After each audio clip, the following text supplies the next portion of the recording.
Hello and welcome to Analysis with me, Oyi Adekunle. The Defense Headquarters says about 1,000 Boko Haram terrorists and their families have surrendered to troops of Operation Hadinkai in the country's northeast. While this calls for celebration, questions about what should be the fate of the surrendered fighters has also sparked doubts and debates from many Nigerians. Now, the army has said it will ensure that the repentant fighters are properly disarmed before being handed over to the government for rehabilitation. But the concern now is how can we be completely certain that they will truly embrace peace and not go back to their old ways. Now, to discuss this further, I'm being joined on the program by Ilyas Gadu, a security expert, and he joins us from Abuja. Thank you very much, Mr. Gadu, for joining us on Analysis. Now, what do you think is driving this massive wave of surrendering by Boko Haram and ISWAP fighters? Well, I think there have been a series of developments over the past few months in the war against terrorism, especially in the theater of confrontation with the rebels, with the insurgents. In this case, the Nigerian armed forces have received platforms that have helped in their prosecution of the war, and also there's been some change of tactics. If you notice, in the past, our armed forces were more or less, static in confronting these insurgents, but now, with the arrival of, platforms, game-changing platforms, as a matter of fact, they were able to, take the fight to the terrorists and to where they are, they are stationed, and to also disrupt their communications and control. So, in that respect, once you do that, these are irregulars in any way. They are non-state actors, so their ability to move and to get supplies and, other things that would help them prosecute their deathly, activities is limited. So, once the Nigerian armed forces were able to get those platforms, it's changed the game, and that's the result we're seeing. It's a very welcome development. We commend the armed forces for this, development, and I think all Nigerians should take pride in what's happening over there. Fine. The Defense Headquarters has attributed this success to increased military operations and strikes on Boko Haram camps. But we do know that there may well be other factors, which could also include the death of Abubakar Shekau. Now, how much role do you think that the death of the Boko Haram leader played in all of this? Yes, I did say that a series of developments have taken place. And to elaborate more on it, I think, the death of Abubakar Shekau was a very, very important milestone in this engagement, because once you eliminate, or the leader of the insurgency is removed, then of course the lieutenants who have been used to his leadership and his command and control are in this disarray, and then they are trying to find ways to be able to avoid what would happen to them. So in that respect, some of them lost the stomach to fight, and some decided that, look, now that the leader is gone, there is no need to continue to fight, because the inspiration, the guide, and the command and leadership has been eliminated, or is no longer in the scene, and that to step into that void would require quite a lot in terms of commitment, in terms of other things that you would need for leadership. And of course, that it becomes daunting for all of them. So a few of them decided, look, I've had enough. I want to go and see what I can, negotiate with the armed forces, and then, see whether we can, in the end, surrender. And that's what we've seen. And you can see it's the same thing with insurgent groups all over the world. At some point, they get tired. At some point, also, there's quite a lot in terms of changes in the game, especially when confronting a very heavily armed, heavily motivated opponent like the state actor. So in this case, they realize, look, the game is up. We need to find a way of winding up this activity and see what we can do to negotiate and make the best of what the situation is all about. And then, of course, that feeling will cascade down to the troops who are in the field, and if the commanders are not, are not in tune with what is happening, or are in disarray, then you are likely to find a situation where even the troops will get worried and demoralized, And, it flows down and up too. So that's what we're seeing today. And let's also look at this from another angle. Yes, the Boko Haram fighters are surrendering. And what we do know is that not all of them have laid down their arms. We know that they are still fighters. A large number of them are actually still very prevalent. So we also know that this may lead to shortage of foot soldiers for the sect, which may then require more recruitment. So some experts have said there is a possibility of more people being recruited as others are surrendering. Do you foresee this? Well, I think we have to look at it from the point of view of the fact that the game is changing now. The momentum is not on the side of the rebels, it's not on the side of the terrorists. Because when you have hardened fighters, people who have been fighting for you, with you for a long time, surrendering and, making the best out of the situation, it takes long to train even insurgents, because you have to train them in the maneuverability of your cause. You have to also train them in how to use the equipment you have. So it's not easy. Now, when you have a greater majority of your troops or your people or your colleagues leaving, that shows you that the game is up. And what we're seeing is just a situation of those hardened ones who are remaining because they feel that they have done quite a lot of atrocities and they want to fight to the end. But I can tell you for sure from my sources and from all indications, that the game is up for them, and they're just the greater number of, they're basically demoralized.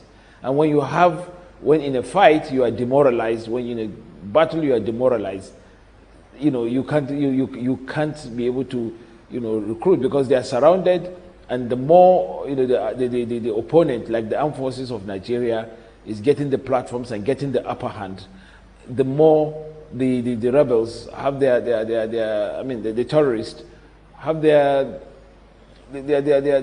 ability to fight back impaired. So in this case, yes, there could be hardened guys, there could be a lot of people who want to stand to fight to the death, but but with the way the game is changing, I don't think they will be able to sustain their fight any longer, and before long the whole thing is going to collapse, because the armed forces of Nigeria have all the platforms. They're getting at them from all angles, from the air, from land, and the firepower is quite immense. So there's no hiding place for them. So I think basically the game is up, and I would suggest that those that are fighting should just surrender and take advantage of the amnesty to surrender. If they don't, of course, and then the armed forces take the fight to them, it will be a massacre, it will be a slaughter. And as you've mentioned, the issue of reconciliation and rehabilitation, now you'll agree that this is quite a controversial topic when it comes to amnesty and all of that. A lot of people believe that rather than grant these people amnesty, of course, they've come to seek forgiveness from Nigerians. But many people still believe that when insurgents surrender, they should be prosecuted for their crimes, as opposed to being accepted and rehabilitated with state resources before being sent back to the larger society. Now, what's your own take on that? Well, it's actually a catch-22 situation here, because definitely, you'll be suspicious at people who have given us a lot of grief for the past couple of decades. And they've caused a lot of harm to our country. They've caused a lot of harm. Their activities, needless activities, brutal activities, has resulted in the death of thousands, disrupted the lives. And, at some point, some parts of Nigeria were under their control. So it has taken the Nigerian armed forces immense resources in life, in funds, and all that, to be able to, subdue these guys as they are doing now. So definitely there will be a backlash if some of these people who have committed, who are responsible for these atrocities, are just, given what I call a slap on the wrist. I think what should happen is that, the armed forces and the Nigerian authorities are taking this in their stride. I think what they're trying to do is to look at, those with cases that require, there are some that were held captive and were forced to do this. You have to evaluate the involvement of everybody, every one of those people who have been involved in this activity, evaluate the involvement from intelligence sources, from all kinds of, debriefing sessions, from all kinds of, interrogation sessions. And once it's determined that these guys actually, some of them actually deserve to be rehabilitated and rehabilitated in several ways and put back into society to become, useful people, yes. But those whose cases are quite on the extreme and quite unforgivable, if I use the term, then they have to be prosecuted, and prosecuted very well. And I'm quite sure that will happen because it's something that happens in every situation where you have a war of this nature, whether it's insurgency or a full-blown war. You have to make sure that people who are responsible for this and who have played the greatest part in making sure that this are brought to book, brought to justice, so that it will serve as a deterrent for any future, for anybody who would try to do such a thing in Nigeria. So for these latest group of insurgents now that have just surrendered, what do you think should be done to them?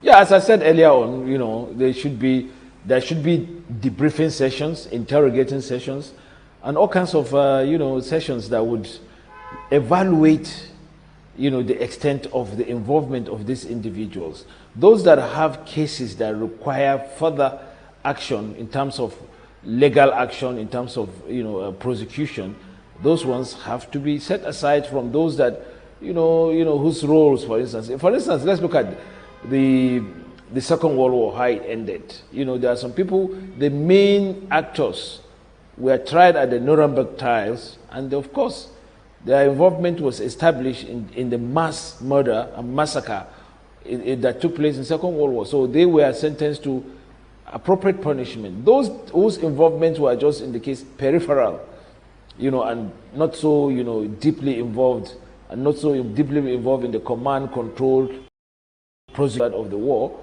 were let off, or with light sentences, maybe a few years, but definitely everybody will have his day. Surrendering is one aspect of the whole thing, but it's going to entail a whole process of debriefing, interrogation, evaluation, and at the end of the day, we will now know who were involved, and want to know, because they will give valuable information about how they were able to do what they did, what they are doing, or what they have done. And it will also serve as a lesson for tactics, or for even tactics and strategies to be able to confront some of these things in future. And that's why it's good not to summarily execute them or whatever, but to debrief them, to interrogate them, to go painstakingly to ensure that we get as much information, as much intelligence about these people as possible. And then at the end of the day, you separate the wheat from the chaff. Those that are deserving of further punishment or further legal activity, fine, you'll go through that. Those that have to be rehabilitated, the state will do what it can to rehabilitate and ensure that they don't get back to their bad ways. And just how significant is this for the Nigerian armed forces? I mean, this war against insurgency is something that has gone on for over a decade. And now we're having the insurgents actually laying down their arms and choosing to embrace peace. Now, how significant is this, particularly for the morale of troops that have been fighting, and generally for Nigeria's fight against insurgency? How huge, how significant is this for us? Yeah, it's a very, very significant development, because this fight was, or has been, the greatest security threat to our country, because in fact, it even resulted in, electoral political changes. I mean, what basically brought, one of the factors that basically brought, the collapse of the Goodluck administration was the insurgency, failure to deal decisively with the insurgency. Now, it is anybody's, argument whether, it has been done effectively or not. But what we have seen is that, what we can say is that the insurgency, the terrorist activities, actually was, has been the greatest security challenges in our country. And you could see that it has also helped to spur some of the other, criminal activities like kidnapping and other things that have happened in this country. A lot of the serious security challenges stem really from this insurgency that has refused to go. So it definitely is a significant moment for Nigeria. It's a moment to be happy about, and also while being happy and while commending our officers, to make sure that we learn valuable lessons from this, because there are lots of lessons about it. There should be a thorough root and branch evaluation of how this thing came about, because it started like, a brush fire, if you could say, and then it has now degenerated into what it is, tasking the entire Nigerian armed forces and even the country itself. So it's a significant milestone in the war against terror in Nigeria, and there are significant lessons to learn from it. Namely, that look, our armed forces must be able to be, to be able to, change their doctrine in terms of confronting threats to our, security, in terms of also engaging, learning new tactics in terms of facing up to, insurgency like that. Because as we live today in Nigeria, there are so many security challenges that we are facing, and some of these challenges actually we can find them in the insurgency that that has been going on for the past over a decade or so. So there are lessons there for us to be able to say, look, we have learned lessons here, and if anything of this nature comes, we will be proactive. Because one of the arguments raised against our armed forces is that they were not proactive, and when they were confronted with this, they didn't have the right tactics to face it. Our armed forces are actually trained to confront in a conventional way, but these non-state actors were acting in non-conventional ways. So this is a lesson, one of the lessons they have to draw, and also the social effects. You need to be able to have also the buy-in of the people around that area, so that they can, even before it becomes a full-grown crisis, they can actually do something about it before the armed forces come to be engaged fully in trying to stamp it out. So it's something we should be happy about, because at least now it will open up those areas. It will bring normalcy, stability, security to those areas, and it will also help people who have been affected in those areas to come back to normalcy and to be able to pick up their lives once again, and to a greater part of Nigeria to say that yes, this thing that has been at our neck, so to speak, is now petering off, and we can begin to live normal life and be able to look at the challenges and do what we can do to be able to nip some of these things in the bud if they show themselves in future. Well, Mr. Ilyas Ugadu, security expert, we thank you very much for joining us on Analysis. Thank you very much for having me. Well, we'll take a break here, and when we return, we'll be discussing a different issue, this time on aviation. Please stay with us. We'll be right back.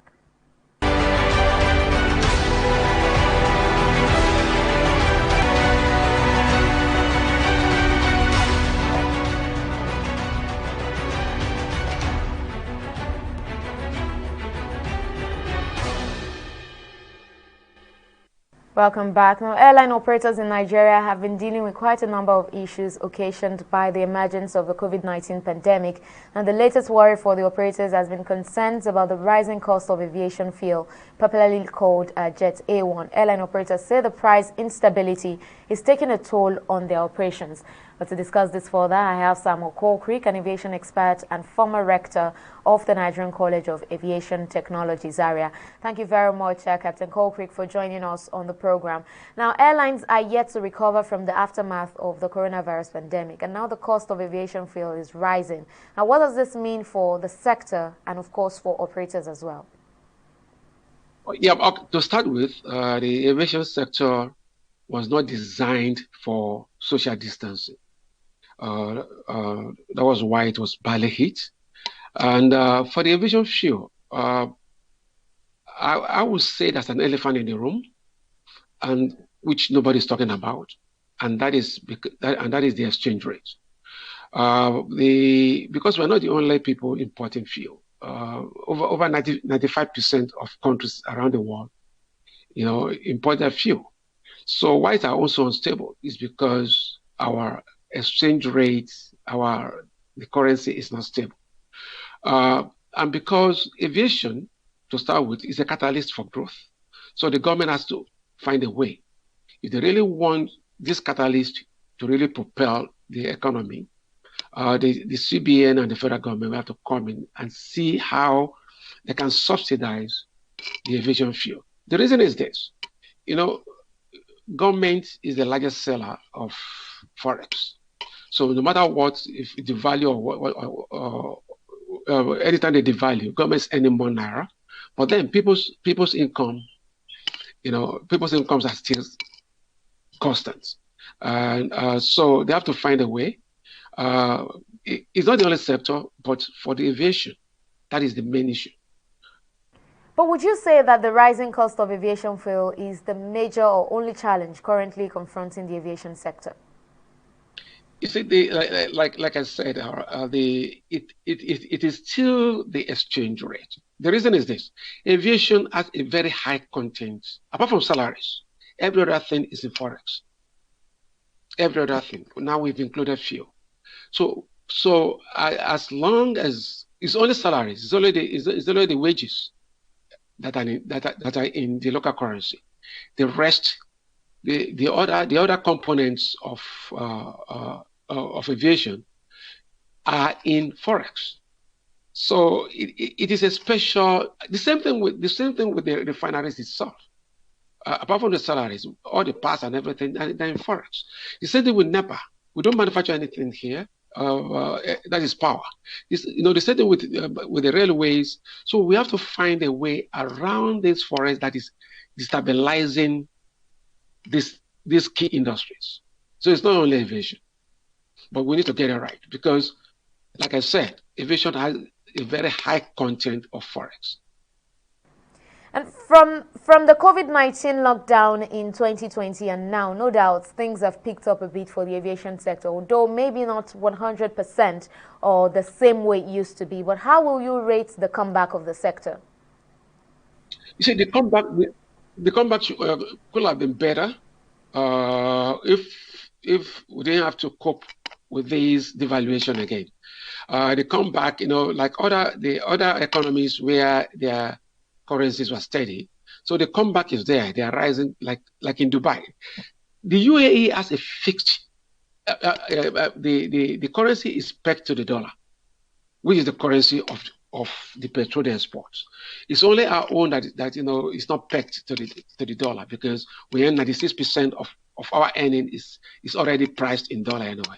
So I mean that's another argument altogether. But what is really bedeviling aviation in Nigeria is like all the problems these other countries are having. Now we are now adding the devaluation, and devaluation in a sector that has almost 96, because it's only 6% that is human capital wages, that is for remuneration, 6% of the operating cost. The remaining 94% is in forex. So unless the forex is stable, we are going to continue with this. It's been like this. Anytime we have a stable value of the naira, then they can really stabilize. Things can really stabilize. But for now, it is horrendous. And for this rising cost of aviation fuel now, the concern is that it may likely translate to an increase in airfares. Now, what will be the impact on the aviation sector and passengers if this rise continues? What will be the impact? The first impact is going to be the number of people going to the airport to travel by air will drop. And once that happens, that means you started killing the sector. So if you really want the people, if you really want the aviation sector to continue to grow, we need to do something, and particularly about the aviation fuel. The government has to come in, the CBN, they have to find a way on how to stabilize it, at least the aviation fuel, which I think they can do easily. And lastly now, I know you've talked about government subsidy for operators, perhaps another alternative now, and this is coming at a time when we're talking about climate change.